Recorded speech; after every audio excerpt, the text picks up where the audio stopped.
Hi అన్న అందరికీ. ఈ వీడియో చూస్తున్న ప్రతి ఒక్కరికి చెప్తున్నా, బెంగళూరు బతుకంటే చీకటి బ్రతుకైపోయా నాకు ఈరోజు. ఎందుకు ఈ బ్రతకాయ అంటే చదువుకోక, చదివేటప్పుడు ఇంటిలో వారి సపోర్ట్ లేక, చదివినా చదువు తలకెక్కకపోయా. చదువుకున్న వయసులో తల్లిదండ్రులు దూరం అయ్యి బెంగళూరుకు వచ్చేసారు.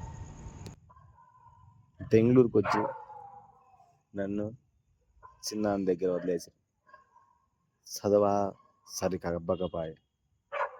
చదువుకున్న చదువుకే బెంగళూరులో విలువ లేకపోయా.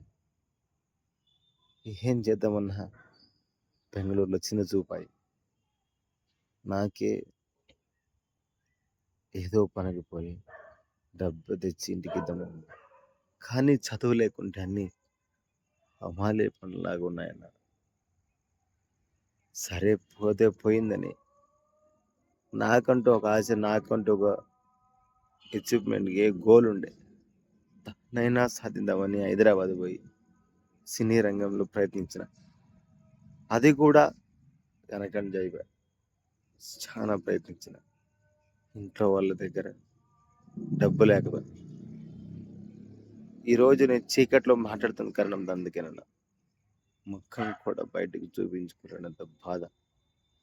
పని కోసం 3 రోజుల నుండి దిగుతుంటే హౌస్ స్పీకింగ్ పని ఉంది, గార్డెన్ పని ఉంది, సెక్యూరిటీ పని ఉంది అంటున్నారు. నా వయసు ఎంతన్నా? అంటే 23 ఏళ్ళన్నా. ఇలాంటి ఏజ్లో అలాంటి పని చేస్తే చెప్పుకోవడానికి కానీ బాగుంటుంది కదా.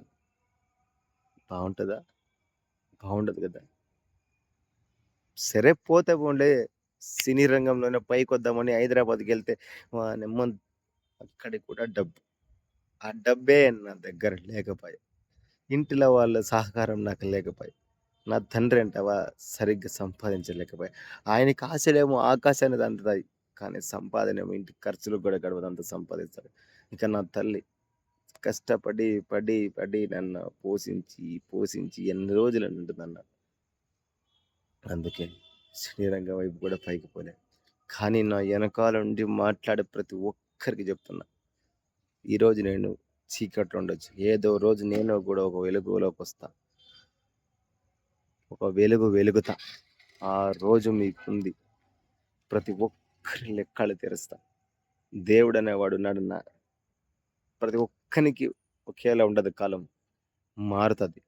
కాలం మారిన రోజు నేను కూడా మారుతాను. ఆ రోజు నాకు కూడా దేవుడు నా వెంట ఉంటాడు.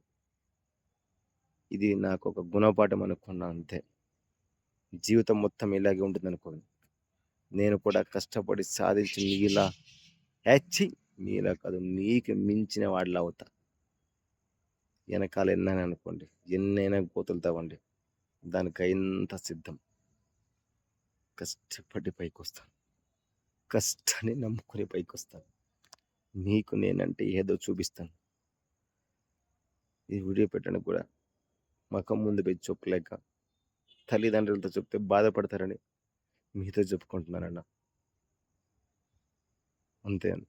సరే ఉంటా మరి.